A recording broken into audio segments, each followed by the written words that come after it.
Hi everyone. Thank you all for joining the Plant-Based Treaty webinar today. It's going to be about how to deliver a public statement at your next council meeting. My name's Nicola Harris. I'm from Bournemouth in the UK and I'm part of the communications team at Plant-Based Treaty. It's great to see so many people here. I can see that people are still turning up, so just while we wait for people to arrive, it would be really great if you could introduce yourself by popping your name and location in the chat box, just so we can see how global we are today.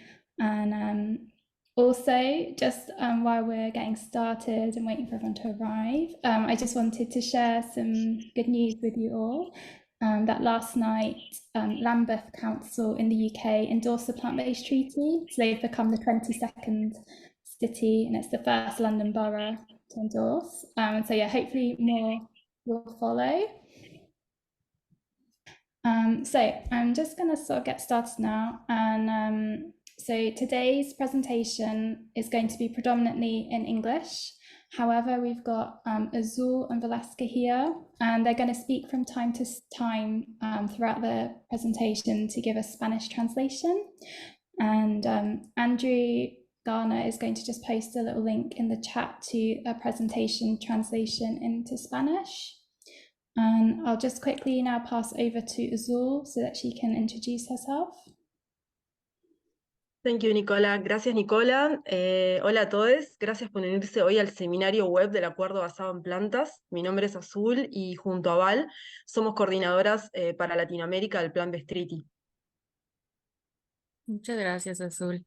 Mientras esperamos a que lleguen las demás personas, si pueden poner su nombre, bueno, ya lo han puesto, pero si aún no lo han puesto, pueden poner su nombre y ciudad en el chat, sería genial. Nos encantaría ver de dónde son antes de empezar. Y recuerden que también tienen la opción de ajustar los subtítulos de todo el website, o sea, de todo el webinar en español. Lo pueden hacer yendo abajo a la parte de la barra donde dice más y ahí pueden agregar en la parte de captions o de subtítulos el que quieren agregar la traducción al español del webinar. Aquí podemos ver algunas personas que nos acompañan de Latam, como de Argentina, Hermosillo, Colombia. Lima, Perú. Muchas gracias a todos por unirse. Thanks so much, Azul and Velasca, and yeah, just thank you to everyone for joining. Just for anyone who's joined late, I'm Nicola Harris. I'm from Bournemouth in the UK. I'm part of the communications team at Plant-Based Treaty. I'm going to get started now on the first section of the training. Azul and Velasca will do some translating throughout. Later on, we're also going to hear from Anita Cryance, our global campaign coordinator in Toronto, and also James O'Toole from the communications team in the UK. And we're also going to hear from Josephine Robinson and Andrew Garner from the Plant-Based Treaty UK team. Before we talk about the council meetings, I'm just going to do a really quick overview for anyone who's new to Plant-Based Treaty and if you're not quite familiar with it. Andrew is going to pop a few links in the chat now to our different social media accounts, so it means you can follow along and see how we're progressing with campaigns and get updates and news, and it will just help you learn more about Plant-Based Treaty. So just as a quick summary, Plant-Based Treaty has two main goals. The first goal is to secure a global plant-based treaty as a companion to the Paris Agreement. If you haven't heard of the Paris Agreement before, 200 countries have signed on to this global agreement, and it means they're legally bound to try and limit global warming to 1.5 degrees. Earth's temperature has warmed around 1.1 to 1.2 degrees, and due to our escalating greenhouse gas emissions, this 1.5 target is scientifically impossible to achieve without a shift to a plant-based food system. And this year may be the first time the planet heats to 1.5 degrees. Even if we end fossil fuels today, the food system alone would take us beyond the 1.5 degrees. We do plan to hold some future webinars about food system impacts so that we can all learn more about it and use them in our campaign work and everyday conversations. James is going to announce some of these at the end of the webinar. You can read more about Plant-Based Treaty's demands and our 40 proposals on the website, and Andrew will paste the link in the chat to the website if you've not seen it. And then for our second goal, this relates to implementation of the plant-based treaty within local institutions, and that's sort of what we're here today to talk about. So this would include things like shifting menus in councils, at public events, schools, care homes, hospitals, prisons, businesses. So shifting those menus to plant-based, along with public education, expanding access to allotments and community gardens, tree planting and rewilding. So we're sort of we're going for the global agreement, but also local implementation. I'll just pass over to Val. Thank you. Gracias. Antes de empezar, vamos a hacer un resumen rápido para quienes se unen por primera vez y escuchan apenas sobre el acuerdo basado en plantas. Para que tengan en cuenta, Andrew va a incluir en el chat algunos enlaces a nuestras cuentas en las redes sociales para que puedan seguir un poco mejor la campaña. El acuerdo basado en plantas tiene dos objetivos. El primero es conseguir un acuerdo global que acompaña al Acuerdo de París. Si no has escuchado hablar del Acuerdo de París, alrededor de 200 países lo han firmado, lo que significa que están legalmente obligados a tratar de limitar el calentamiento global a 1.5 grados. La temperatura de la Tierra ya se ha calentado muchísimo, alrededor de 1.1, 1.2 grados centígrados. Debido a la escala de las emisiones de gases de efecto invernadero, este objetivo de 1.5 grados es científicamente imposible de alcanzar sin un cambio hacia un sistema alimentario basado en plantas. O sea que incluso si acabáramos hoy con la producción de combustibles fósiles, el sistema alimentario por sí solo nos llevaría más allá de 1.5 Celsius de calentamiento. Tenemos previsto organizar en el futuro, por eso mismo, seminarios web sobre las repercusiones del sistema alimentario para ayudar a todos a comprenderlas con mayor profundidad en nuestro trabajo de campaña y en nuestras conversaciones cotidianas. Podés leer más sobre las 39 propuestas que nos gustaría que se negociaran como parte del acuerdo en plantas en nuestra página web. Andrew va a colocar ahí en el chat un enlace hacia esto y hay traducciones al español de algunas de las cosas que estamos hablando. El segundo objetivo se refiere a la aplicación local del acuerdo en las instituciones locales. Esto incluiría cambiar los menús de los ayuntamientos, de los actos públicos, residencias de ancianos, escuelas, hospitales, prisiones, por otros basados en plantas, junto con la educación pública, la ampliación de los programas de huertos y la plantación de árboles y reforestación. Thank you. So to date, 22 cities have endorsed the plant-based treaty, including Edinburgh and Norwich in the UK, Los Angeles and Didim in Turkey. And this has led to the expansion of plant-based catering options at public events. Edinburgh is about to publish its food strategy. They've been working on it all year, and it will be published in January 2024. And so we're hoping to see things like more vegan options in schools and events in Edinburgh. We also expect to see a ramping up of public education. Plant-based Treaty's already been to Edinburgh to do a workshop in their library, and we've got a second one planned too. So we're hoping for lots of changes in Edinburgh following the endorsement. And so we really, really hope that we can get more cities signed up and to make these changes. And to do this, we really need all of your help. And so it's really great that you're all here and we can figure out, how to do this together. So thank you again for joining and showing the interest in lobbying your council. And we'll just go over a few goals from the webinar. Basically, the goal is to help everyone get started on the process of reaching out to their councillors to deliver public statements at council meetings, asking questions and meeting with your local councillor. We want to be able to introduce more plant-based treaty motions into councils around the world. So we're launching this drive to get as many people as possible to go to those council meetings, to take part in public statements and reading questions. By doing this, it can trigger the council to consider introducing a motion to endorse the plant-based treaty. And even if it doesn't trigger that, it creates pressure for them to do so as part of a wider city campaign. So in the webinar, we're going to talk a lot about public statements, but just to note that in some countries, public statements might be referred to as depositions. So it's interchangeable. Please feel free if you want to take notes as we move through the presentation. We're also going to make the slides and speaking notes available for everyone who's joined. And we're also recording the training, and it will be available on YouTube. Andrew will post a link to YouTube in the chat now so that you can subscribe and receive that notification. I'll just pass to Val. Thank you, Nicola. Gracias a todos, todos y todas que se han unido hoy y han expresado su interés por colaborar y de unirse con su alcaldía. Hoy vamos a hablar cómo empezar este proceso. Para introducir más mociones sobre el acuerdo basado en plantas en los ayuntamientos, en Reino Unido estamos ahora mismo lanzando una campaña para conseguir que el mayor número de personas asista a una reunión del ayuntamiento local para leer una declaración pública o para hacer una pregunta para tratar de lograr que el ayuntamiento considere una moción para apoyar el acuerdo basado en plantas o al menos lograr aumentar la presión para que se introduzca esa moción. Por favor, no dudes en tomar notas a medida que avancemos en la presentación y también vamos a poner las diapositivas y las notas a disposición de todos ustedes. Así era, Nicola.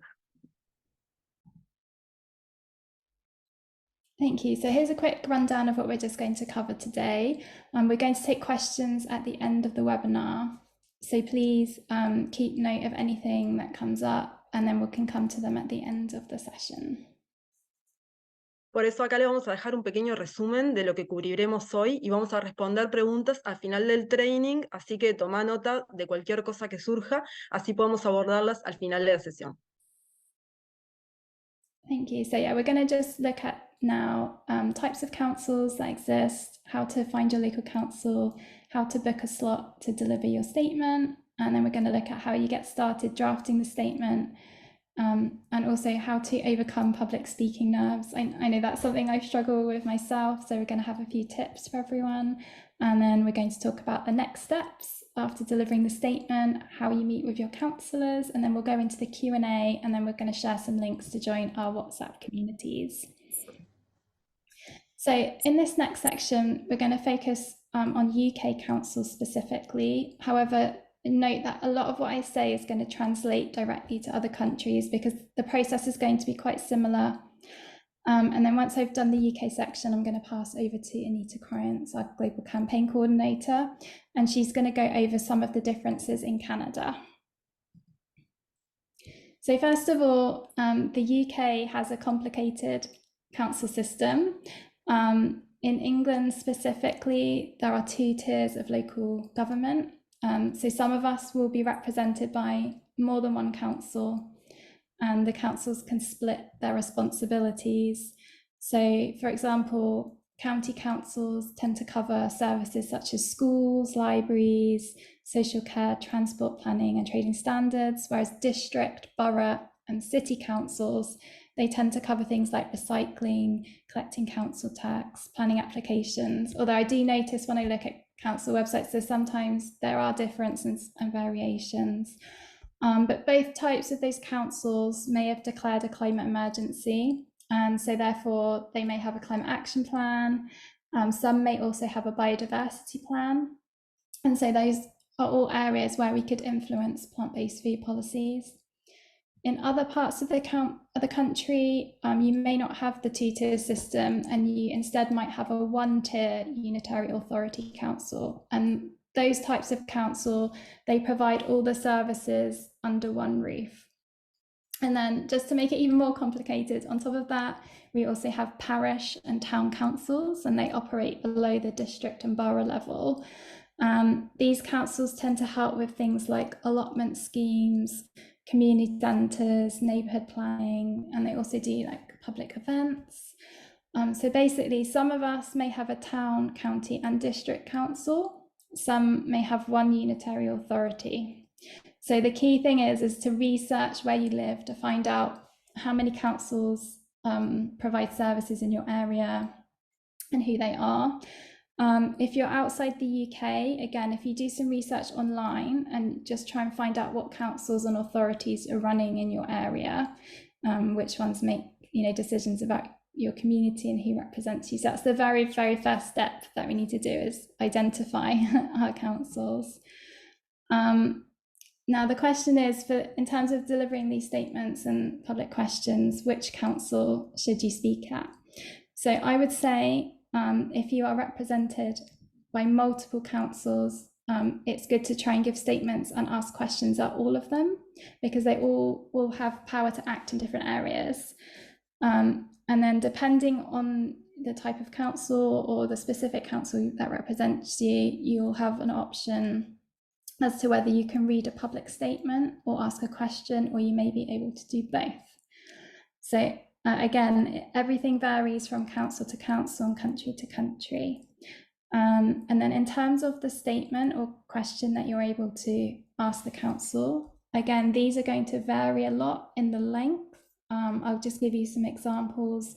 Where I live in Bournemouth, the statements and questions are limited to 150 words. So you have to be really concise and try and get everything in a short paragraph. But Bristol Council, for example, where Josephine did a speech, she was allowed 60 seconds. But when she did one in Glastonbury, she was allowed 3 minutes. And then when I spoke at Edinburgh Council, I was allowed 10 minutes. So you will find there's varying limits on the time length, the word count, and also how many times a year you can speak at a council meeting on a certain topic. What you need to do really is check your council website, because the information is often on there. And if you can't find it on the website, you can reach out to your town or city clerk, or you can even ask your councillor directly. One thing I wanted to let you know is that plant-based treaty motions can be passed at all of the types of council. So in the UK, with the endorsements we've got Haywards Heath, who endorsed, and they're a town council. Norwich is a city council. Edinburgh, although it is a city council, that's a unitary authority. And then Lambeth Council, that just endorsed, they're part of the London Borough Councils. So we've had an endorsement from all those different types, and so they all can do it, and they can all make changes in different areas. So I know that's quite complicated, but there is an important point to this. It's really important to learn about the type of council that you're lobbying, because it will determine what you're asking the council to do when it comes to implementation of plant-based treaty. And it depends what powers they've got. So for example, if you are lobbying your town council, they won't have the authority to change the school menu, but they may be able to still influence schools through community education by running workshops for children. Whereas if you're lobbying the unitary authority, they're quite likely to be able to change school menus unless they're academies. So your ask to a unitary authority will be much different, and you can ask for menu change. So I advise everyone who wants to do this to research your council website, check what type of council you are, check what services they offer. And then the other thing I'd recommend is either dropping an email or meeting with your councillor and just asking them to help you identify the areas where the council has influence over purchasing, events, education. We have found through experience that just by speaking to the councillor, they can give you so much insight, more than what you find online, especially as things vary from council to council. And a bit later on, James is going to speak more about meeting with your councillor as well. So that will help there. So yeah, Azul. Gracias, Nicola. Entonces, en cuanto a, recapitulando lo que estaba hablando Nicola, esto es sobre en qué consejo debemos intervenir, o sea, cómo lo aplicamos esto a Latinoamérica. Entonces vamos a hablar un poco de ejemplos en Latinoamérica, de cómo funcionan los consejos y a quiénes debemos dirigirnos, y también el caso de audiencias públicas que han sido exitosas de Plan-Based Treaty en Latinoamérica. En Ciudad de México tuvimos la oportunidad de hacer una declaración de la importancia del acuerdo basado en plantas, en la cual pudimos compartir datos duros que relacionan la ganadería y el cambio climático, además de que les invitamos a hacer un compromiso urgente basado en soluciones en plantas. Por tanto, en varios países de Latinoamérica y el Caribe existen diferentes mecanismos de participación ciudadana que buscan justamente generar estos espacios de los que hablaba Nicola, que son espacios de encuentro, espacios de control y de gestión participativa en los temas públicos. En algunos lugares de Latinoamérica, como Argentina o Brasil, se utiliza el mecanismo de la audiencia pública para justamente generar participación ciudadana. Y la llamada participación consultiva sería otra instancia por la cual la administración pública inicia una consulta con diferentes sectores de la sociedad. Por ejemplo, en Uruguay, nuestra legislación habla de audiencias públicas como parte del proceso de evaluación de impacto ambiental, que son convocadas justamente por el Ministerio de Ambiente. Y estos son procesos que benefician tanto a las administraciones como a los ciudadanos. En el caso de Uruguay, por ejemplo, nosotros nos acercamos a la intendencia, o sea, a la alcaldía. Dentro de la alcaldía hay un departamento que es de desarrollo de medio ambiente y fue allí que conseguimos hablar de la campaña. Thank you. So, how decisions are made at council. So, all council types hold what are known as regular full council meetings that any member of the public can attend. If you visit your council website, you'll be able to find a calendar of events, and it lists all the different types of meetings coming out. Important decisions are made at these meetings about council policies and the type of work that they're committing to. This is carried out in a democratic way where councillors vote to make decisions through motions. If you've not heard of the term motion before, it's basically a request made by a councillor for an issue to be discussed at the meeting and for there to be a discussion or debate on the topic, and then a vote is made to make a decision. And as I think I said, and I didn't say this already, but in other countries, they might not use the term motion. So the plant-based treaty endorsement in Los Angeles, for example, that was called a resolution. And there are also some places where you're going to be passing bills, so that what you're passing might differ, but the concept of it is the same. So introducing plant-based treaty to council meetings can result in a town, city or county endorsing, and it can also lead to institutional menu changes. It can lead to councils adopting public education campaigns, or they could commit to rewilding and expanding community gardens. So it's a really powerful process. The community has a big influence over council decisions, and in our experience so far, we've found that often councillors can be more receptive and more approachable than MPs. And plant-based treaty so far has been a great example of people power. Our email action campaign, for example, has already had a big impact. In the UK, 3,500 supporters have already emailed their councillor. And as a result of that, 600 councillors from the UK have signed the plant-based treaty as individuals, and it's led to 4 councils endorsing so far. We've been expanding these email actions out to other countries, including US, Canada, Netherlands, Belgium, Greece, Poland, Mexico, and Argentina. And although these are only recently launching, we're already seeing new endorsements from councillors coming through. So the campaign is going to grow and grow. Making a public statement or asking a question at a council meeting about the plant-based treaty, this is going to add pressure for the council to endorse. It's going to support those email actions that are going out. And, hopefully when these statements are made, the council could on the spot take a decision as to whether to explore a motion at the next council meeting. They might hear the statement and then invite you to meet the council. They might ask you to arrange a presentation. They might agree on the spot to do an impact assessment or update their climate action plan. They may also divert plant-based treaty to the climate committee to look at it. So typically, once you've done these statements or questions, there is normally a response from the council. Making a public statement can also motivate councillors who've already endorsed the treaty to put forward the motion, because it shows them that you really care. It could also inspire councillors who haven't endorsed to sign up. I remember when Josephine did her statement at Glastonbury Town Council, I was in the public area watching, and we could see a councillor who listened to her statement. He got his laptop open and he did the endorsement there on the spot, and we could see him filling it out on the form. So it really has a big influence. Because basically by showing up in person, it shows the council that you've taken that time and effort and that you really care about the issue. I'll pass to Azul. Thank you, Nicola. Entonces, lo que estamos hablando es sobre la importancia del apoyo de la comunidad. La campaña de acción por correo electrónico de Plant-Based Treaty ya ha tenido un gran impacto. Más de 3.500 simpatizantes han enviado correos electrónicos a sus concejales.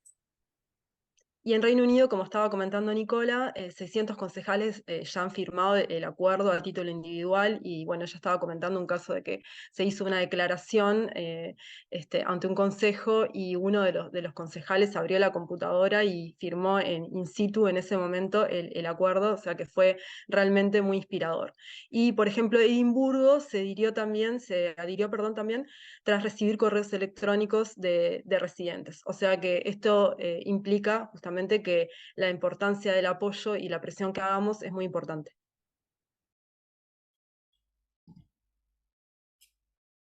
Okay, so the question is, at councils, you can do a public statement or ask a question. And so you might be wondering, should I do a statement or a question? So ultimately, it could be a good idea to do both at different meetings. To make the decision, first of all, you need to find out from your council website what the options are that you have. So try and find out the word count or time limits for each of those options. You can usually find this on the websites for your councils, particularly when it comes to the unitary authority and district councils. They usually have quite clear information. I've found a few town councils don't necessarily have the criteria on the website, and sometimes I found it a bit difficult to find it. So, you know, if you find you are not able to find the information, try to find the contact information for democratic services. All the councils tend to have a democratic services contact, or if not, a town clerk, and they can help answer those questions. If you are in doubt, the best thing to do also is just to reach out to your councillor and just ask them, and just let them know that you weren't able to find the information on the website. So in some situations, the public statement option might allow you a bit longer to speak, which could be a good way of getting more information across about the benefits of plant-based diets, and also why the council should endorse the plant-based treaty. So that option is a good way to help the council better understand the treaty. On the flip side, by asking a question, it means the council have to respond and give you an answer. So you're basically making that council think about the situation, think about the issue, and make them think about their position on it. So, you know, I'm sort of more geared towards thinking a question is better. So where I live in Bournemouth, my original plan was to go and do a statement because I thought it would give me longer to speak. But then when I did my research, I found that both questions and the public statements were both limited to just 150 words. So for me, I've decided when I go to my council meeting, which is in November, I'm going to go straight with a question, given that I'm so limited. And because I've already emailed my councillors and I've already met with the leader, they already have that bit of background information about plant-based treaty. If you have a friend or fellow campaigner in your town or city, what you could do is get one of you to do a question and one of you could do a public statement, and you can go like one after each other. And so that kind of like allows you to get more information across. And also, if you are able to get multiple people to go to one council meeting and do multiple questions and multiple speeches, you could cover different benefits of plant-based diets. So you could like address health, climate, biodiversity, you could talk about school meals, care homes. So you could cover more topics if you can get more people along. And by varying it and showing all the different benefits, you're not being repetitive. You don't look like you're trying to frustrate the process, and it keeps it really informative. If your council, when you research it, limits quite severely the question and speeches time, and you find they're a similar length, then I think just go for asking a question. And when you do come to draft your question, it will be very similar to doing a statement. So you'll basically say a little statement, and then you'll put a question at the end, either like asking the council to endorse the treaty or do an assessment. So basically, they will be very similar. So the next part is booking a slot at your council meeting. You can't just turn up and ask. There's like a process to follow. And so what you need to do is find out which council represents you, whether it's a 1 or 2 tier representation. There is for UK specifically, there is a website where you can type your postcode in, and it will give you a direct link to your council website. Andrew's going to just pop that link for you in the chat so you can have a look. If you live in a village or a town, you can also run another Google search to just find out if you have a parish or town council. These councils aren't listed on that link, so you'll need to Google that yourself. So if you just type in the name of your town along with town council or parish council, if something comes up, you should be able to find it. Once you have identified your councils, you want to find out when the next meeting is. So search the council website for the meeting calendar. If you can't find it, because sometimes it is a bit hidden away on the website, a quicker way to find it sometimes is to type in the name of your town and then type in meeting calendar. So I would type in Bournemouth Council meeting calendar, and I couldn't find it on my council website, and I found the link directly that way. So if you can't find things, always try Google. So basically, you're going to look at the calendar that they have, and it's going to list different meetings that they have coming up, and you want to look for one that says full council, or it might just say council. So those are the 2 kind of terms you need to look for. And this will be the council meeting where all the councillors attend, and that's where you can deliver your public statement or ask a question. Now, as I said just now, you can't just turn up and do it. You have to give advanced notice. The amount of time you have to give varies from council to council, but I found through looking at different websites, it's usually around 3 to 4 working days as a minimum. However, I do advise you put more notice in than that. Some councils have a limit on how many people can ask a question or speak at a meeting, and it's on a first come, first served basis. So basically, the earlier you get your request in, the more likely you're going to be given an opportunity to speak. So what you need to do is, again, search on your council website. Once you've found the date, you need to find out how to register. And again, across the UK, this seems to vary from city to city. I'll just give you some examples of the processes I found. So some councils want you to create an account online to register. Some councils ask you to fill out a form. Some councils ask you to email democratic services. Some ask you to email the town clerk. And then others, I can't find the information. And so in that case, you need to phone or visit the council in person, email your councillor. And I think if in doubt and you really are struggling to find out how to register, please just reach out to Plant-Based Treating. We'll definitely help you, find it. If you do need to send an email to Democratic Services or the clerk, what you need to do is tell them which council meeting you want to attend, give them the dates. And always let them know that you want to attend in person rather than putting forward a written comment. Just so let them know the date and when you want to be there, and that you want to be there in person.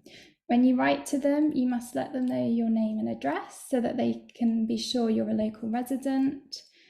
And if at this point, when you're reaching out to the council, you've not been able to find out information like the word count or time limit, this is a good opportunity when you could just ask them. Andrew is going to pop a link in the chat now to a letter template that you could use to ask the council to register you. So you can take a copy of that and adapt it, and that will get things going.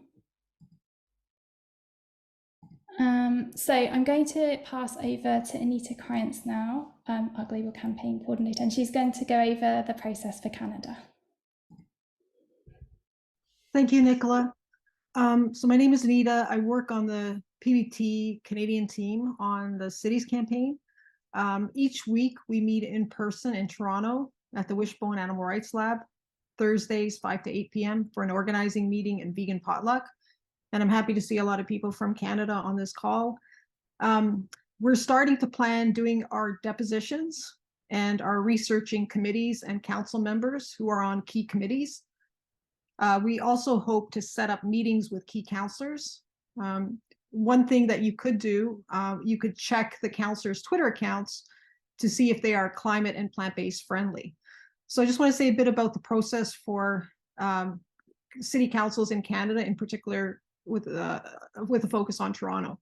So initially, what you can do is do a Google search for your city and request to speak at the meeting. So for example, you could Google search Toronto City Council request to speak at meeting, and then a website will pop up. For Toronto City Council, you can request to speak at council and committee meetings. So those are two different things, the whole council or a specific committee meeting. You can find the relevant committee page and see how plant-based treaty is relevant to the different committees. For Toronto, the following have relevant agenda items. The Infrastructure and Environment Committee, which recently the Toronto Veg Food Banks spoke at. They had recently discussed introducing demand-side consumption emissions for greenhouse gases, and also developing a food strategy for Toronto and committing to a 30% reduction in greenhouse gases from food emissions by 2030. You could speak to the Budget Committee, which Jacinta has done in Toronto. You could ask, for example, for money to be allocated for public education.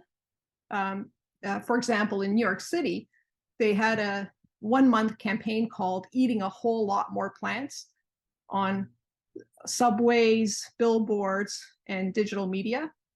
And there are some other committees that are relevant, like the Board of Health and so forth. There are two routes to speaking. You can either speak to an existing agenda item, and this is the easiest route. A second route is you could request a new agenda item be added. For the second route, to add an agenda item, there's 2 steps. You first email the committee, or in their words, you submit a comment asking plant-based treaty to be added to the agenda. And then the next step is, if the committee agrees to add a new agenda item, you can ask to speak to that item. So I just wanted to show you a few screenshots from the website. So, so this is the view from the City of Toronto website. So we encourage you to look on your City Council website to find info for where you live. So councils may vary in terms of the procedure, but in the case of Toronto, the councils put info on how to register. So in Toronto, you can register the day before speaking to the City Council, so very short notice. In other city councils, you might have to register, a lot earlier than that. Here you can see on the Toronto website the list of committees on the right, and you can think about how the plant-based treaty applies to these committees. And so another couple of screenshots, you have to click on an agenda item if you want to speak to an existing agenda item. So for example, the first one, IE 7.1, there's a hyperlink, and that agenda item is about a license agreement in parks. So you would then have to click request to speak. So you see the second screenshot and it's circled request to speak. Thanks very much, and I'll pass it back to Nicola. Thank you, Anita. So we're now just going to talk about actually drafting your public statement or question. We've got a few tips to help you through this process. So the first thing I recommend is that you prepare early. Like I said earlier, get that notification into the council as soon as possible so that it guarantees you a slot to speak. That also means you booked in early, and that means you've got lots of time to practice your statement. When you are drafting your statement, when you get, start with it, bear in mind the limit, the time limit or the word count, which you should have already found out. So bear that in mind. If you have got a generous word count or time limit, then I really recommend in your statement that you would introduce yourself, where you live, talk about your connection to the community, just so that the councillors can connect with you. If you're very limited in your word count or time limit, you might not be able to do that, and you'll just have to go straight in with the question. So that will just depend on what you're allowed to do. If you have got a generous amount of time to speak, you could research some local climate impacts. Are you in a coastal area? Are you at risk of flooding? Are you a farming community at risk of crop failures? Are you at risk from heat waves? So think about the impacts that have maybe already impacted you in your community, or impacts that might be coming. So if you have got generous time, it's good to highlight those to the council. Then when it comes to including some scientific information in your speech, my advice is to look for scientific data that relates to your country or your region, rather than solely using global data. If you've got a good word count, I think it's quite helpful to give global and local data. And I'll just give you an example. So when I speak to councillors here in the UK, I always try and tell them that globally 32% of methane emissions come from animal farming, and it's the largest source.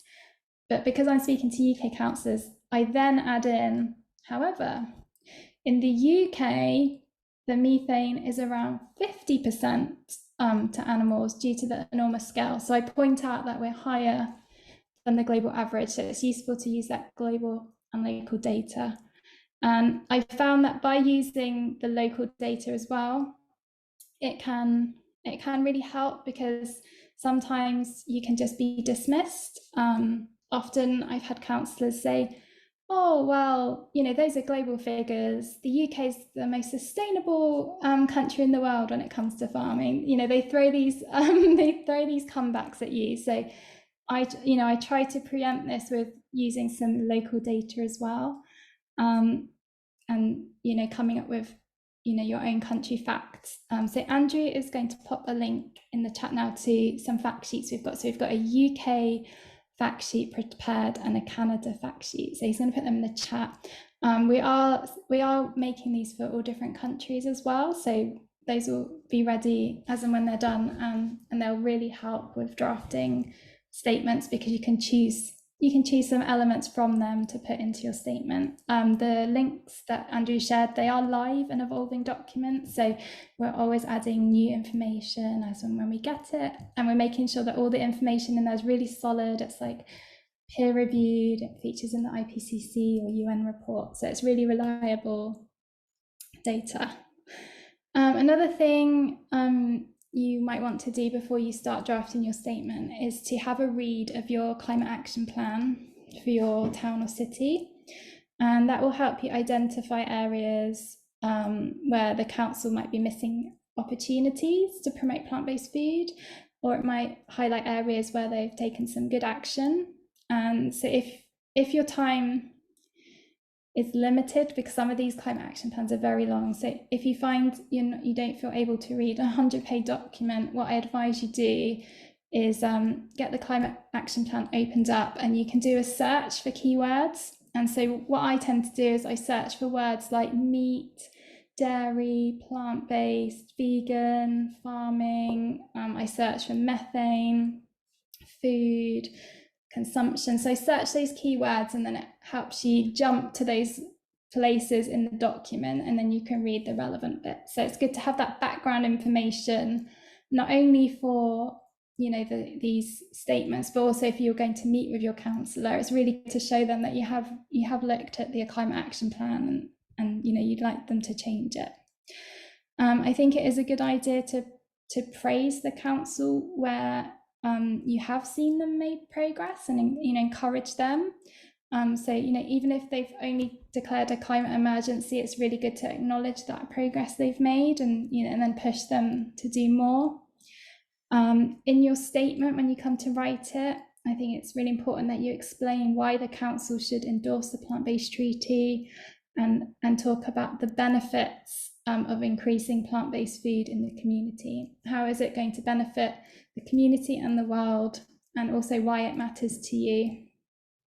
When you are drafting your speech or your question, if it's a one which is timed rather than a word count, make sure you practice it a few times and time it, just to make sure it fits in the gap, because from what I've seen from some councils, they can just cut you off and they won't let you overrun. So it's important to do that as part of your preparation.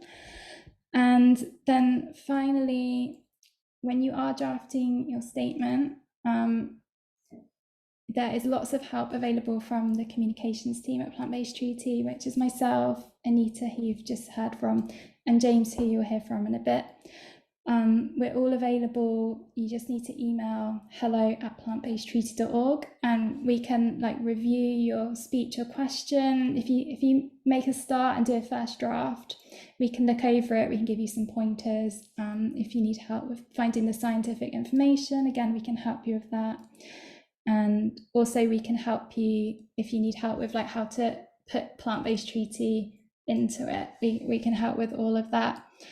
So just please reach out to your, in the WhatsApp groups that we're going to share later. That's another place where you can connect with us. So I'll just pass over to Val. Thank you, Nicola. Gracias. Esta parte del webinar habla de cómo es sobre la preparación de la declaración, cómo prepararla. Primero, pues habla de redacta tu discurso, prepárate con tiempo. Y otra parte importante también es investigar los efectos locales del clima. Por ejemplo, si vivís en la costa, si vivís cerca de un río, o tenés riesgos de inundaciones, o problemas con cosechas, o olas de calor. Por ejemplo, actualmente en Córdoba, en Argentina, hay unos incendios que arrasaron con más de 15.000 hectáreas. Está pasando ahora mismo también en la Amazonia brasileña la muerte de delfines rosados por el tema de la sequía. Entonces, si hay algún dato de estos que puedas agregar en tu declaración de lo que está pasando en tu localidad, es importante.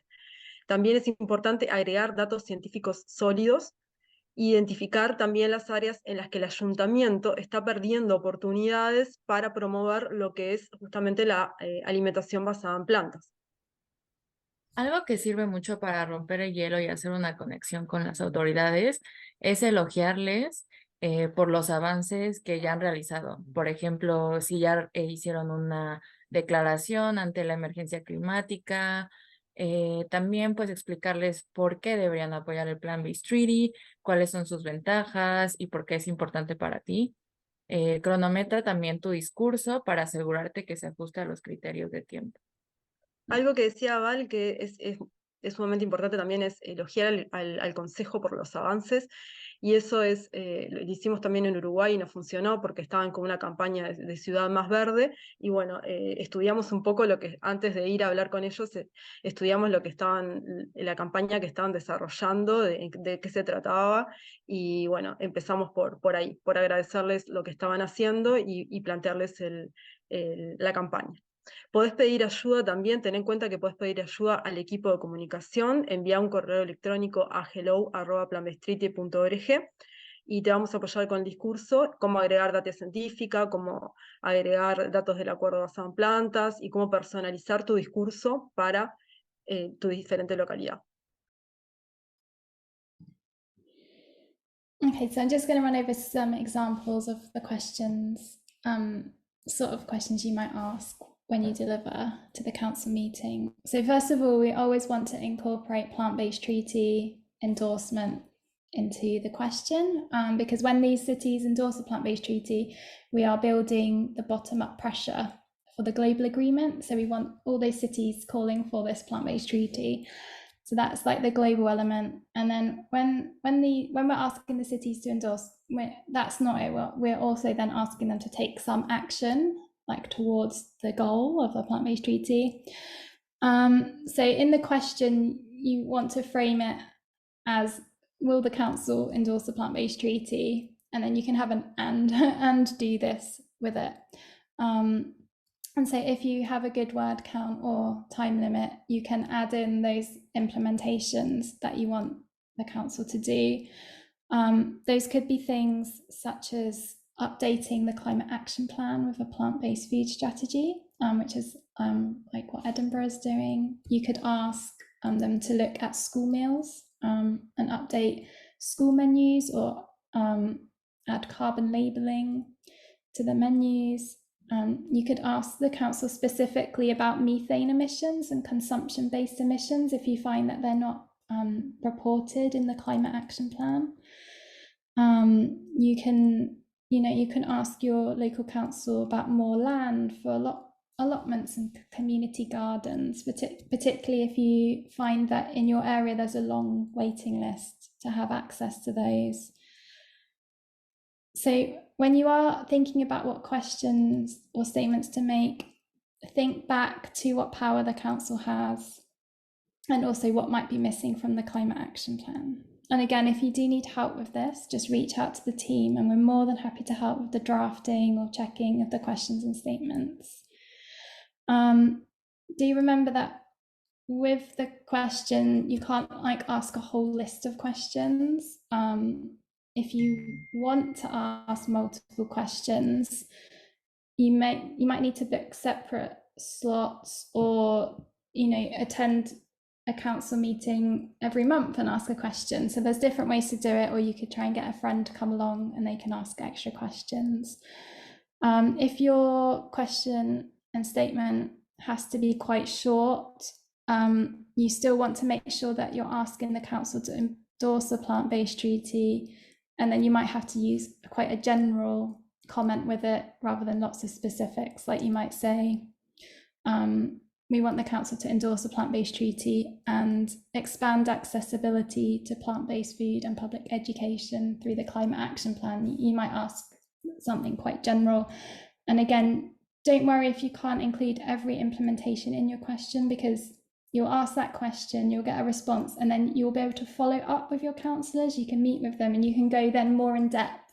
So just see this as like one part of the journey. But in the questions, always make sure there is a call to action. And if you are giving a statement rather than a question, again, you have a call to action in that statement. Let the council know that you want them to do something. They're not just going to listen, you want them then to respond and act. If there is interest in holding some more meetings where we all get together to draft the speeches and questions together, we could set up more calls, either globally or country specific calls, and we could brainstorm and work together on making those questions. I'll pass to Val. Thank you. Si vas a hacer una declaración, estarás pidiendo al Consejo que respalde el acuerdo basado en plantas. Y también que implemente algunas acciones como ampliar la accesibilidad de la comida basada en plantas o educar sobre el tema, que también es súper importante. Asegúrate que siempre agregues una llamada a la acción al finalizar de tu declaración. Y si tienen interés en reunirse para trabajar juntos en la redacción de discursos, podemos reunirnos por Zoom. Si quieren, pueden hacer un comentario en el chat ahora mismo y comentar si están interesados. Podemos hacer una reunión entre todos y trabajar un poco los discursos. I'll pass it on to Nicola. Thank you. Okay, so on the screen now, you'll see an example of a question that Andrew Garner delivered very recently to Evesham Town Council in the UK. And so what I'll do now is I'm just going to pass over to Andrew and he'll tell you a little bit about it. And then on the next slide, we're going to actually watch a video of him doing the statement to the council. So over to you, Andrew. Hi everyone, yes, I'm Andrew and I live in Evesham in the UK. I've recently done my first questions at 2 council meetings and I started at Evesham Town Council.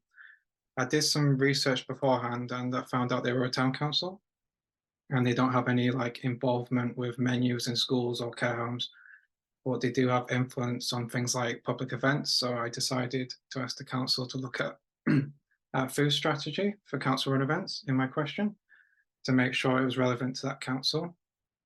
I live under a multi-tier council system, so I also had a chance to ask a question to my district council this week as well. And I actually bumped into a councillor that was at the Evesham Town Councillor, and she's interested in looking into doing a motion, which I'm excited about. To anyone that's thinking about doing a question, I really encourage you to do it and get it booked as soon as possible. It's a really, fantastic way to get, your councillors engaged in action. I was really nervous to do it. I'm not a big fan of public speaking. It's not very easy for me, but I practiced a lot beforehand, so I felt prepared and confident. And I worked with the communications team to draft a question, so everything was really straightforward and easy. And I'm really, really happy that I did it now. And Nicola will now play the video of me doing the question.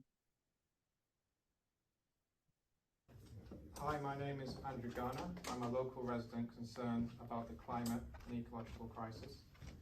It is well established that plant-based diets is the most climate-friendly diet. And the most recent study published in Nature Food showed that vegan diets result in 75% less greenhouse gas emissions, water pollution, and land use than diets containing more than 100 grams of meat a day. Plant-based diets were also shown to cut the destruction of wildlife by up to 66%. And water use by 54%. Please could Evesham Town Council follow the lead of 21 towns and cities worldwide, including Haywards Heath Town Council, Norwich City Council, and the City of Edinburgh Council, by endorsing the Plant-Based Treaty Initiative and creating a food sustainability strategy for council run events to encourage a shift towards healthy plant-based diets. Thank you.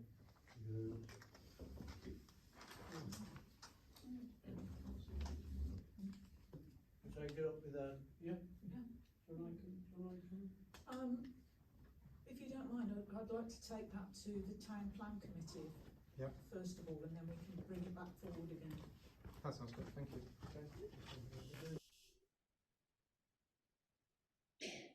So that was Andrew's question to the council, and as you can see that they've responded and now they've referred it to another committee to look at, and then again they will get back to Andrew. And then, as he said, the fact that the councillors saw him speak there, now one of the town councillors is now interested in putting forward a motion. So it just shows you how powerful these meetings are. I was just going to give you another example now of a question. This is a question we've got coming up at Bournemouth Council. So Bournemouth Council they're a unitary authority, so they've got lots of influence across events, schools, care homes, pension funds, and public education. So we've already asked the council questions about schools. I've met with the leader of the council and we had a big discussion. Quite a lot of it was based on the public education side. However, so far we haven't had any talk with them about the pension funds. So my partner Tom is registering to go to the council meeting in November, specifically to ask about their pension funds. So I can read out the question. So he's going to ask this question. Councils have poured £238 million of pension funds into factory farming investments, fueling human rights abuses, the climate emergency, deforestation, biodiversity loss, and large-scale animal suffering. According to Feedback Global's 22 analysis through the Dorset Pension Fund, Bournemouth Council have invested £3 million in industrial farm companies and £500,000 in soya animal feed companies, including JBS and Tyson. Around 90% of Amazon deforestation is linked to the continued expansion of animal agriculture, where pristine forests are torn down to graze cattle to grow animal feed, all to satisfy our appetite for meat and dairy. Since these products end up in our supermarkets, ultimately we must take collective responsibility in finding solutions to Amazon deforestation. As part of our climate action response and plant-based treaty endorsement, could the council explore all avenues available to them to look at divesting from factory farming and supporting plant-based projects and soft energy solutions? So that's an example of a question that's coming up in Bournemouth. If you do live in the UK and you want to find out if your council has invested in animal agriculture, you can visit the Feedback Global website, which Andrew can put a link in the chat. And also as well, I just want to mention that once we do these questions at council, they all get added to our plant-based treaty playlist on YouTube. Andrew's going to pop some links in the chat now. There are basically playlists set up for global, so you can see all of the depositions and statements from all the different countries, and there are also individual playlists by country. So we've playlists for Canada, New Zealand, UK, and the US, and we'll be adding more of those as and when campaigners go to meetings in different countries. So we'll really keep adding to those, and if we all watch them, it helps us learn what sort of questions to ask and how it goes. So it's a good way to get ideas, basically. So now we've got a video coming up from Josephine in Bristol. So I'm just going to pass over to Josephine now so that she can introduce the video.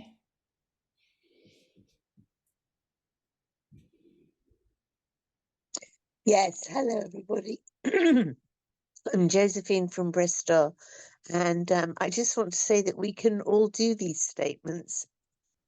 Even if we're nervous, we can do it. I'd never done one before, and after doing this one, I went on to do one in Glastonbury and then another one in Bristol. There's a whole team that helps to support us when we do this, to write what we're going to say and to practice it. Some of the best advice I had was talk low and slow. So it's not as scary as you think it is, and it's so powerful and so effective, and we got a lot of responses from the councillors who heard the statements, and that was a really good way of getting to know them better and finding out where we were aligned and how we could work together. Thank you. The next public statement is public statement number 5, Josephine Robinson on the climate emergency. Josephine, you have 1 minute to speak to us, please. Thank you, Lord Mayor. I am proud of Bristol for showing climate action leadership by being the first city in Europe to declare a climate emergency in 2018. Will you lead the way once more and become the first European city to endorse the plant-based treaty? Plant-based solutions were missing from the COP26 agenda, just as they are from government policy. Yet cuts to methane emissions are our best hope of keeping 1.5 alive over the coming decades, because 1/3 of methane emissions come from animal agriculture. Bristol can lead here by example by promoting a shift towards plant-based diets. Endorsing the plant-based treaty will help pressure national governments to halt the expansion of deforestation attributed to animal agriculture, to incentivize a plant-based food system, to encourage public information campaigns about the benefits of plant-based foods, and to free up land to rewild and reforest the earth. I urge you all to eat plants, plant trees, and table a motion for Bristol to endorse the plant-based treaty. Thank you, Lord Mayor. Thank you for that, Josephine. So yeah, just to reiterate what Josephine said, there is lots of help available with writing the statements and asking the questions. Like, no one's there on their own. We're here to support you, whether it's drafting or how to practice. If you just want to email hello@plantbasedtreaty.org, we're ready to help you.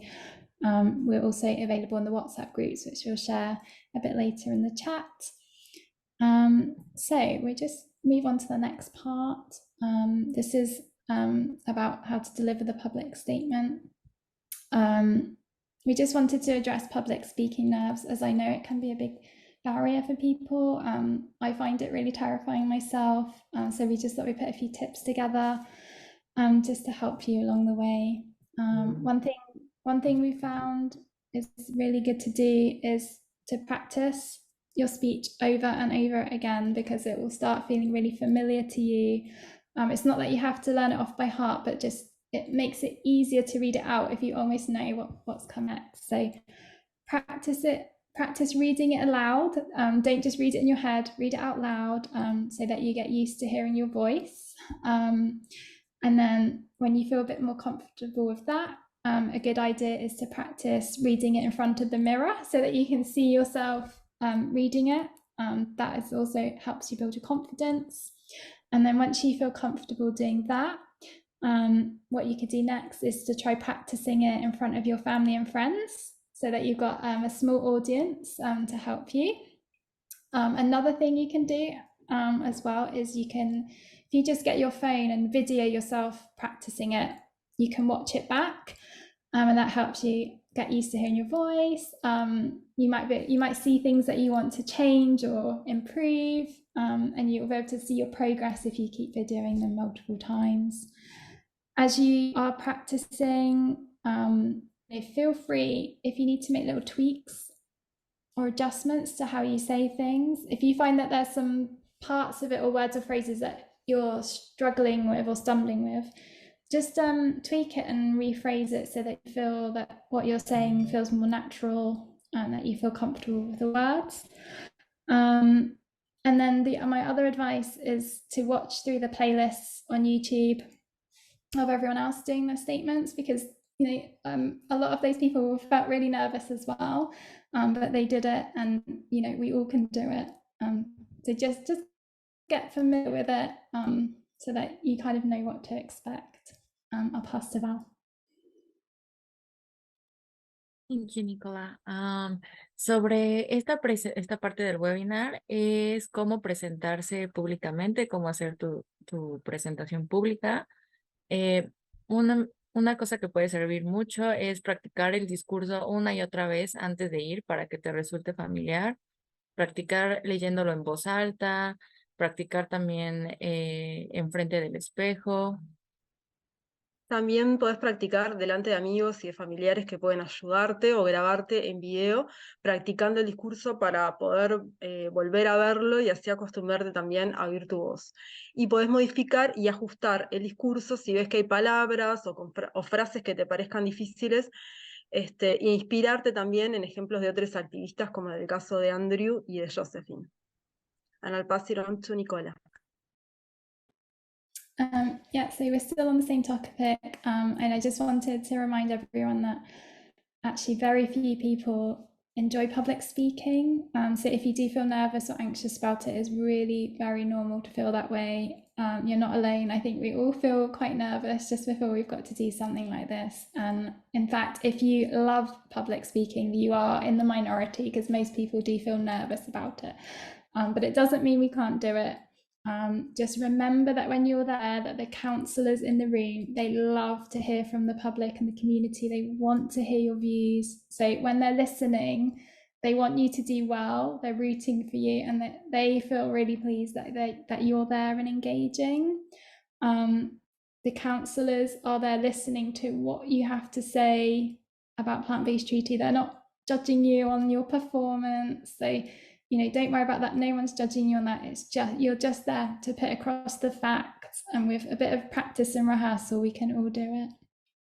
Just remember that if you are doing your statement or question, like, don't worry if you make a mistake. Like, if you fumble or something doesn't go to plan, don't worry about it. Like, just take a pause, take a breath, and just pick up where you left off. It's like completely fine. And just remember as well, like with the council, your council tax is funding the council, and the councillors work for us, and it's our democratic right to be there and bring issues to their attention and hold them to account. They want us to engage, so don't feel like worried about being there. And then finally, think about the motivation, think about the bigger picture.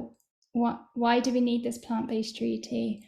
What difference is it going to make to the community and the world if the council endorses and creates a food strategy? If you think we're living through this time of climate emergency and the future can feel quite frightening with some of the impacts that are heading our way, so we've really got to try and do everything we can to bring the plant-based solutions. And so part of that means that we have to try and overcome our fears, and I know that we can all do it. So there's a few just little practical tips to share as well. So once you have got your speech and question drafted, either take a print off of it with you so you can hold it and read it out, or if you can do it from your phone, you can have it on your phone and read it out. Don't worry about trying to memorize it or learn it off by heart. It's not essential. Obviously, with the practice, you might find that you have learned it off by heart, but just take the paper or phone with you so that if you forget, you've got the prompt there and it's there to use, so don't worry. Another tip I find is make sure you're wearing something you feel comfortable in and you're not going to overheat. If you feel good in yourself, it'll make the actual speech easier to deliver. Another tip I have for the day, get there early. You don't want to be rushing around and feeling stressed and worrying about where you need to be. So get there in good time so that you can get there, you can relax, you can feel comfortable in the space. And my other tip as well is, if you can, try and take some friends and family along with you. They can watch, they can sit with you, they can be there for moral support. And once you've done your statement, they can give you a round of applause to show their support. And I think the councillors would like to see that as well, to see that other people are backing your question or statement. So hopefully now you all have a little bit of a better idea about how you get started on the questions and statements. I'll just pass over to Val. Thank you. Recuerda, muy pocas personas disfrutan hablando en público, así que sentirse nervioso o ansioso es muy normal. No estás solo. A los concejales de la sala les encanta escuchar al público y lo que tienes que decir. Quieren que lo hagas bien y ellos te apoyan. Y también es importante recordar que los concejales escuchan lo que tenés que decir y no van a estar pensando en lo bien que lo estás haciendo o no. Nadie está juzgando tu actuación y nadie espera que sea perfecta. Tu trabajo justamente consiste en exponer los hechos importantes y no pasa nada cuando cometemos errores. Simplemente tomate un respiro y retoma la conversación donde la dejaste. Piensa en el panorama general, en lo que nos motiva y en qué y por qué necesitamos un acuerdo basado en plantas. Piensa en la diferencia que supondría para tu comunidad que el ayuntamiento apoyara el Plan Based Trade y crea una estrategia alimentaria en tu lugar de residencia. Porque en estos tiempos de emergencia climática tenemos que hacer todo lo que podamos para aportar soluciones, y eso puede significar superar alguno de nuestros miedos para hacerlo. Por eso es importante que ese día lleves contigo, por ejemplo, una copia impresa del discurso para poder leerlo, así como hicieron Josephine y Andrew en los videos que vieron, así lo puedes leer en voz alta y no es necesario que lo memorices. Algo muy importante es llevar ropa cómoda con la que no pases calor o frío, dependiendo del clima en el que estés. Llega pronto para no ir con prisas, porque ya ves, cuando se te hace tarde, vas súper estresada y es peor. Entonces, sal con tiempo para que esté tranquilo y que sepas realmente dónde tienes que estar, porque a veces en los edificios gubernamentales no sabes exactamente dónde va a ser. También llévate algo de apoyo como amigos y familiares que pueden darte una pequeña ayuda. Ahí pasaron tu único. Thank you. So before we move on to the next part, I'm just going to quickly re-summarize like the steps involved to make the statement. Okay. So first of all, you want to think about what type of council system do you live under? Do you have one council, two councils, three councils? Find out the system where you are, and then find out what the names of the councils are. Find the council websites, locate your council meeting calendar, which should be on the website. Then you want to find out what options you have. Can you give a statement, a deposition? Can you ask a question, or can you do both? So find out what the options are. Then you want to find out what the criteria is. What's the word count? What's the time limit? Things like that. How much notice do you need to give?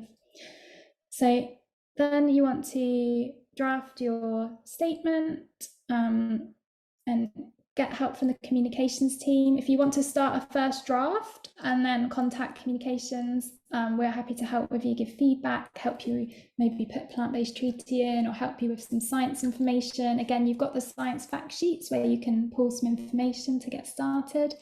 So you can draft a statement. Once you've done that, you're going to register with the council to deliver that statement or question. And again, that information should be on the council website. If it's not, then you need to reach out either to Democratic Services, to the town clerk, or you can reach out to your local councillor. Once you're registered, then you're in the practice phase. So practice your statement again and again and again. And then you're finally going to deliver that statement to the council. And one thing you want to check as well when you go to deliver that statement is, I know lots of councils in the UK, and I think in other countries too, they often live broadcast the council meeting, which means we can take a copy of the video from YouTube and add it to our playlist. So just find that out as well. And if you find that they don't broadcast onto YouTube, most councils will let you record yourself in the council chamber. There might be some restrictions, like where I live in Bournemouth, you're allowed to video as long as you stay seated. So just find out the rules, check with the council if you're allowed to video. It's really good if we can collect these videos, because they're going to help inspire other people to do it, and it's going to just show the world what we're calling for. So what we'll do now, we're going to go on to the next phase of the webinar. So we're going to pass over to James now from the communications team, and he's going to talk to us about meeting with our councillors. Thank you, Nicola. Hello, everyone. So another avenue you can pursue with the council, as well as a statement, is requesting a meeting. Now that can be with a councillor, council member, or the actual city itself. Especially larger cities, they tend to have climate change departments, sustainability departments, even communications departments.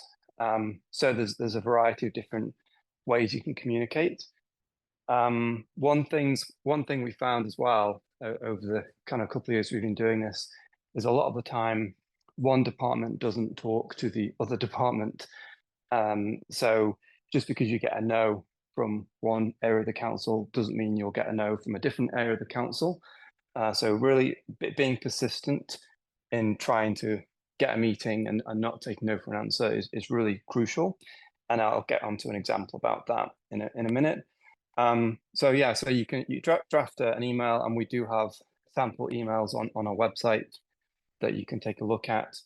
And you just email your council member, or email all the councillors in your city, and again, the different departments that you think might be relevant.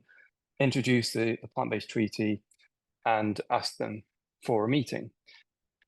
If you're emailing a specific council member, it's always a great idea to have a look at their X or Twitter account and see if they've mentioned anything about climate change or plant-based food And if they have, mention that in the email, compliment them on the stand they're taking for the environment. And yeah, you use that because people obviously like it if they think that you've been following them, following what they're doing, and people also like being complimented. So if they have shown some interest in climate change, then mention that. Another thing you can do if you're emailing a department, you can have a look to see what actions they're already taking for the climate, and again, that you can compliment them on that, and then also you can use that information to kind of tailor your email towards their kind of level of knowledge about the climate crisis. If it's someone who doesn't have much understanding of the issue, you might want to make the email a little bit longer, talking about the climate crisis. But if it's someone or a department that's well aware of the climate issues we're facing, but maybe not so much on the plant-based solutions, then you can just go straight into the meeting request. If you don't hear back, which a lot of the time you won't hear back, send another email a few weeks later, vary the content, maybe make it, some of the successful emails I've had have been like just 1 or 2 lines, or you can try a different angle, but just vary the content and try again. And an example of how that can work is Manchester in the UK. So it took several months and several emails before they replied and agreed to a meeting. And when we had the meeting, one of the first questions I asked was what they knew about the plant-based treaty. And they said, oh yeah, we know quite a lot about it. We remember you emailing us a year ago, and that led us to researching it and actually having a committee meeting about it.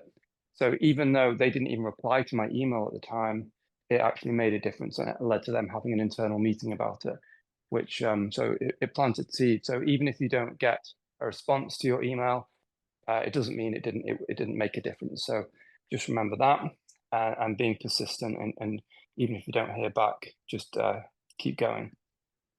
So if they do write back and agree to a meeting, then it's time to do a bit more research, see if the city has a climate action plan, and see what climate initiatives they're taking, and then try and build that into your presentation. So you can, when you do meet with them, you can talk about the positive steps that they're taking, and then you can just then try and say, we want you to go a bit further.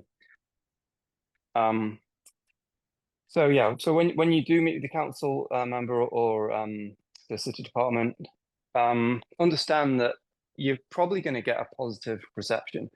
If they weren't interested, or that they probably wouldn't have replied to you. So the chances are that because they're taking the meeting, it's going to be a positive meeting. I and the team, we've done, I don't know, probably dozens of these now over the last couple of years, and I don't think we've had one hostile negative meeting. So yeah, if that's how they felt, they wouldn't have taken the meeting. So it is nervous when you give these presentations, like, but Nicola talked extensively about how to deal with that. But yeah, just be kind of assured that it's probably going to be a positive meeting, because otherwise they wouldn't be seeing you. So then cover the basics of the plant-based treaty, and then move on to implementation, talk about what their city is doing. And it's worth noting we have presentations on the website as well. And also, if you don't feel comfortable or you just like assistance, the communication team is happy to join your meeting, and then we can either give the presentation or just be there to assist you when you give the presentation. So yeah, as much support as you like is there. Point to other cities. So New York, for example, they've implemented lots of plant-based solutions in the city. Edinburgh have as well, and Salford in the UK. Salford's an interesting example, actually, because they we've presented to their climate action board, and they're considering endorsing the plant-based treaty. That the board meets every 2 months. It's a really slow process. As of yet, they've not endorsed. However, we also emailed the communications department, met with them, gave them a presentation, and then they agreed to put vegan starter kits in community hubs across the city, which they think will be seen by over 1 million people a year. So like libraries, community centres, doctor surgeries, that kind of thing. And so yeah, that went ahead, and now that the vegan starter kits that we have are in the city of Salford, and despite the fact that Salford haven't endorsed the plant-based treaty. So just be aware that, like I was saying earlier, different departments, a lot of the times they don't communicate.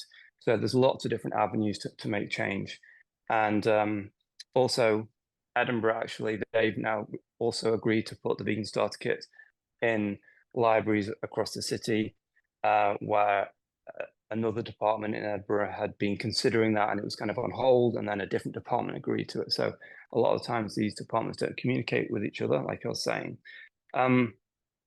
New York, that they've implemented a whole host of plant-based solutions. They have vegan by default in the hospital system there.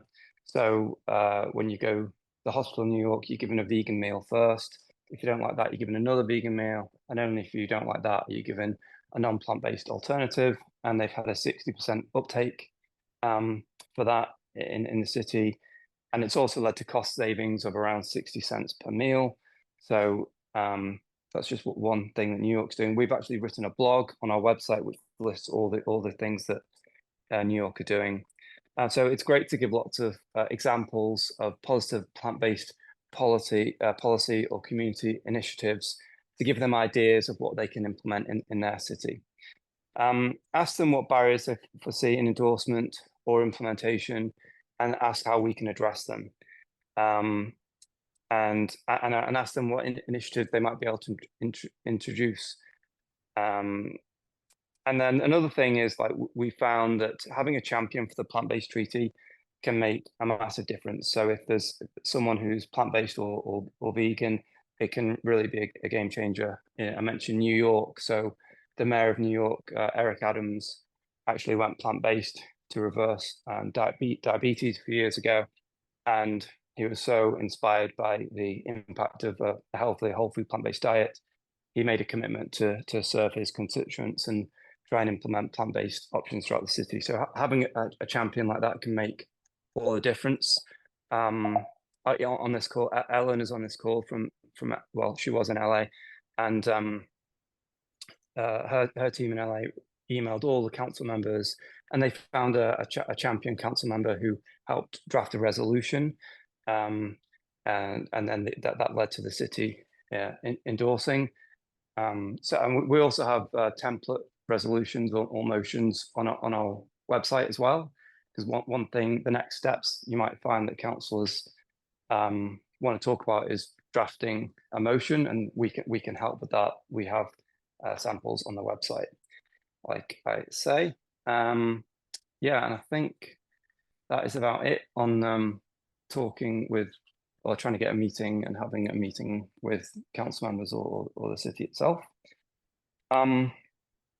So I think Andrew now is going to put in the chat some links to, we have a UK and a Canada and US WhatsApp chats. So you can join those chats if you're in those relevant countries, and you can chat with other people, and it's a great way of building community and making a difference. And Andrew's also going to share a link to the presentation and the speaking notes. It has been recorded. It will go up on YouTube at some point. I think Andrew's also going to put a link to a Google form to register your attendance and collect feedback. So if you could fill that in, that'd be great.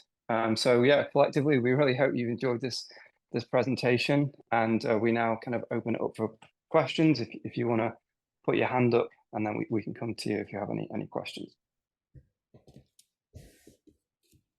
Adrian has a question. I do. Thank you. This has been an amazing presentation. I've never taken so many notes in a presentation, I don't think.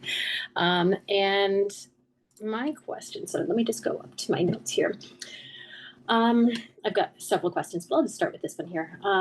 So I'm wondering, when we are presenting On the off chance that they do ask questions back, I'm sure I'm not the only one, but I'm quite intimidated by the science aspect of, well, basically of the climate science. So how can we prepare for questions about the scientific aspect and stats and percentages when some of us are intimidated by climate science, as opposed to just tabling and speaking about the merits and the benefits of bringing plant-based to the region? I can answer that, and then I can pass to Nicola and Anita, see if they want to add to it. But that's a great question. Yeah, I mean, what I do in that situation, I think one thing to note is that when you give these presentations, if it's at council, there's very limited time, so there probably won't be too many questions you get back. But if you do get questions like that, what I usually do is refer to the IPCC. We use the data from the IPCC. And so this is like what they're saying. We're going with what the experts are saying. So rather than trying to defend it from your own position, because obviously we're not climate scientists, or very few people on this call are climate scientists. So I personally say, well, we're using the IPCC data. But I don't know if Nicola or Anita would like to add to that. I could just add something. So if you're going to do a council meeting in person and do the like public statement or question, and they come back at you, I know it's really difficult to like memorize all of the points, but one thing you could do is you could obviously look through your Canada science fact sheet. Perhaps you could maybe take down a few key points and maybe have it on a kind of little prompt card in case you want to refer to it. And I think if you were really like stuck and you weren't sure of the data, you could just say to them, can I come back to you on that? I don't have that information on me, but I can get it to you. I can follow up with an email this afternoon. Can I send that to you and then get your response? So I think that's what I would do. But and I don't know if Anita has any other suggestions. Yeah, thank you. That's a great question. And we've been grappling with it since, we started the campaign two years ago. So there is a webinar that's linked to the Canada fact sheet at the top. It's by Joseph Poor, and it's on our Plant-Based Treaty YouTube channel. And it's a really good overview of the impact of food emissions. The other thing I would suggest is that we all just learn more about climate science. And the next webinar that we're going to do is going to be on planetary boundaries. And so one of the books that we strongly recommend everyone reads is this book. It's called Breaking Boundaries, and it's also a Netflix film. And we're going to be highlighting that particular book at COP28, and also this book, Donut Economics. And this book is about economic policy, but it also has a chapter on planetary boundaries, and it summarizes the 9 planetary boundaries. So one of the projects we've undertaken in introducing the plant-based treaty is to increase climate literacy. And so we're going to do some webinars, and we suggest reading some of these books. We also have a channel on Slack in the plant-based treaty, Ask the Experts. So we're fortunate to have some climate scientists or scientists on our team. For example, we got Stephen George, who works for the European Space Agency, and you can follow him on Instagram. Stephen George, I think it's called like Space Engineer or something. But anyways, he's on that channel. We have Joy and Elise, who are helping us a lot with the planetary boundaries. We got Max on this call, who's done a great presentation on methane. We have Tim. So anyways, we have a number of people that have really followed the science closely, and they're more than happy to answer questions. So I don't know, even if Max, if you want to say anything on that. But yeah, so we do have resources. Yeah, I can also provide some more sources in the chat, and I think in the future we'll try to provide more and more content on the climate science basics and why animal agriculture is so inefficient and very problematic. So yeah, just look out for more, I would say. Mary asked the question. Mary Cerami from Ottawa, Canada, asked, can we have a link to the slides? There is a slide presentation that we recently did on the vegan donut economics, which covers the planetary boundaries. So I can put that in the chat here. Okay, thanks, Anita. And I remember back during that Joseph Poor when there was the YouTube, I think there was a bunch of images that were produced for the YouTube, the slides, and I thought there were a link somewhere, but I don't know where those are. I don't know if does that making sense about which ones I'm talking about. There were the images to Joseph Poor. Yeah, Nicola, you can maybe you could grab those and put them in the chat. I'm just going to put them in the chat now, so everyone.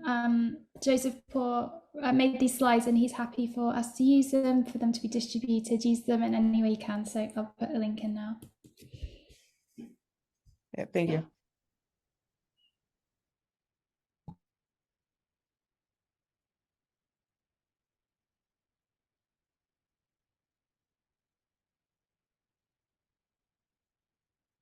I was just wondering if somebody could find the link to the Slack channel. If I was just wondering if everybody here is on our plant-based treaty Slack, and if you're not, maybe Andrew, you could share that link on how to join again.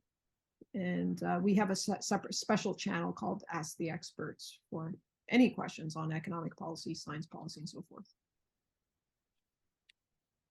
And I was wondering, in terms of answering that question, there might be another question here too. I just wanted to say how much our team has learned about science and did not know issues. I don't know if Nicola, you wanted to talk about just the learning curve of, joining the plant-based treaty team, learning about climate science that, you never knew about before, and that it's possible for us to learn. Yeah, so when we launched Plant-Based Treaty, which was in April 2021, was when we started sort of working on it, when you launched in August. But at that point, I knew very little about climate science. I don't think I really even knew what the Paris Agreement meant or what the IPCC did, or I didn't know the significance of their work. So it has been this learning curve, and I think we learn every day. We're still not going to know it all, and there's always new science out there. So, but I think my advice to everyone is just to keep reading. I try and read something every day, like whether it's a news article or a report, or like if you're reading a book, just keep learning and use it in your advocacy. I can see that Chris has his hand up for a question. I think he put his question in Slack. He says he doesn't have access to a microphone. Did you want me to read it for him? Oh, yeah, go for it. Yeah. So he says, what does it mean for a city to sign PBT? Does it just mean they will try to find ways to move towards PBT goals? I'm asking since it seems like something they may ask me, and I'm wondering how they need help actually taking action for ideas. Is there info online with examples of cities that have done this and what they have done? And should we bring forward those ideas, or what is the incentive or push for the city to actually do their own research and go forward with specific actions? Shall I start?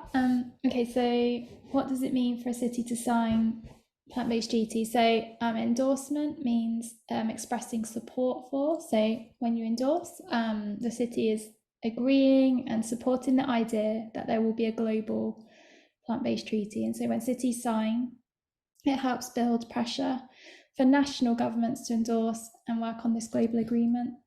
So it's like part of that model, and I guess it's sort of similar to like how councils declared a climate emergency. So they made this declaration, and so councils are sort of acknowledging food emissions, they're acknowledging a shift to plant-based diet, and they're saying, look, we need this global agreement to shift to plant-based. So that's like one element of it. But similar to declaring a climate action plan, like that's not enough. We can't just say we agree with something. We've got to do something as well. And so when you're asking here, does it mean they will find ways to move towards PBT goals? I think that is a good way of describing it. So we're asking councils, when they do the endorsement, we're asking them to take some steps which work towards or support the goals of plant-based treaty. This is going to vary from council to council and country to country. So as we discussed earlier, like if you're a town council, maybe your actions towards plant-based treaty might focus on public events or public education.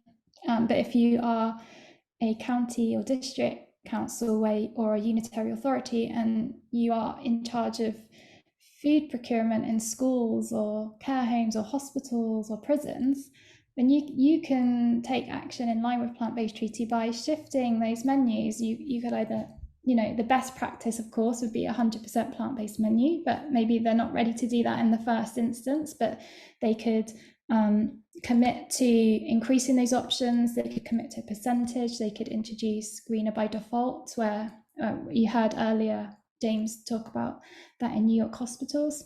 So we're asking them really to identify and take some actions, but it will vary from council to council.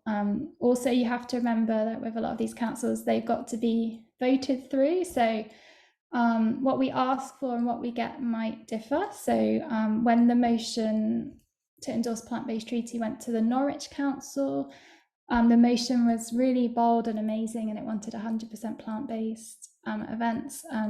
Sadly, the motion got watered down and voted down in a watered down version, but we still made a step in the right direction. They're increasing plant-based options. It is a step in the right direction, and once they do take that step, it's not like you give up. You can then lobby them again, like, now that you've done that, do a bit more, go further. I'm just checking for your questions again. Nicola, there was a question, the same question. Is there info online where examples of cities that have done this, and what have they done? Yeah, I'll give you a link to our cities page on the website. So it lists the different cities that have endorsed and their kind of actions.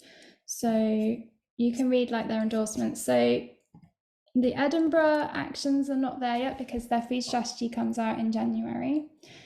So in January, when they publish that report, is going to outline all of the actions they're going to take. We're hoping to see some changes for schools. We're hoping to see changes at public events. We're hoping to see something like carbon labelling, maybe public education. When Norwich endorsed, so now public events in Norwich, they must have plant-based options. They are also encouraging businesses to do plant-based options, and they're trying to work with community groups to increase community gardens. They've also agreed to provide public information displays when they have events, which explain the benefits of plant-based food. So they're doing some kind of public education things. When Haywards Heath endorsed, their endorsement was very basic. It was just like, hey, we endorse the plant-based treaty. The endorsement statement didn't have kind of written in down what they would do, but it has apparently changed the culture within the council. So now at the council events have lots of plant-based food. So the whole attitude has changed within the council. And this year, Haywards Heath, for the second time, are going to promote Veganuary to the community. And we're also talking with the council about the possibility of a default oat milk trial with local businesses. So my experience so far is that once a city endorses, they're not just doing it on a whim, it's because they actually want to do something. And so when they do endorse, we are there. We want to partner with them. We can provide vegan guides. We can work with them. Like we've done workshops in Edinburgh, like James and Jennifer did workshop on veganism at the library there. And as I said, the vegan guides. So yeah, I hope that answers your question. And Anita or James, if you've got anything to add, then please do. No, thank you, Nicola. I think there's another question. Mia, I don't know if that was a question. Okay, thanks, Mia. Maybe Adrian, do you want to read out Mia's comment? Is it the one that perhaps we can even give some specific? Oh, sorry, is there one more before that or no? That's the one here. That's one. Okay, perhaps we can even give some specific suggestions on how the city can move towards PBT goals when meeting with the city councillor. I was thinking about doing that. I think there was one slide Nicola had that covered that, and maybe we could, develop that more or have that, on a document on the website. Okay, thank you. So yeah, a recording, I think some people in the chat asked as well about recording. A recording of the webinar will be available on YouTube. And the webinar is going to be repeated again on the 24th of November at 10 a.m. Eastern. So that's 3 p.m. in the UK. And then include updates of recent depositions. And on the 3rd of November, again at 2 p.m. Sorry, this time at 2 p.m. Eastern, 7 p.m. UK, we're going to do a training on planetary boundaries and food system impacts. And if you fill out the questionnaire, we can send you details of those trainings.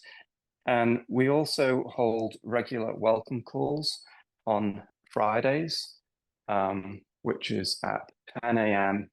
and 2 p.m. Eastern, so 3 and 7 UK time. And we have a newsletter as well, which you can register for the newsletter as well if you'd like. And then that has details of the welcome calls. So, thank you so much everyone for attending. And I'm just going to pass to Azul now. James, just to say, nada más agregar que el 3 de noviembre, como estabas comentando, a las 14 horas EST y a las 19 de UK, también impartiremos un curso sobre límites planetarios y el impacto del sistema alimentario. Y por favor, pedirles a todos que rellenen el formulario que recién Andrew compartió en el chat. Te vamos a enviar los detalles de los próximos eventos y rellenas el formulario por allí.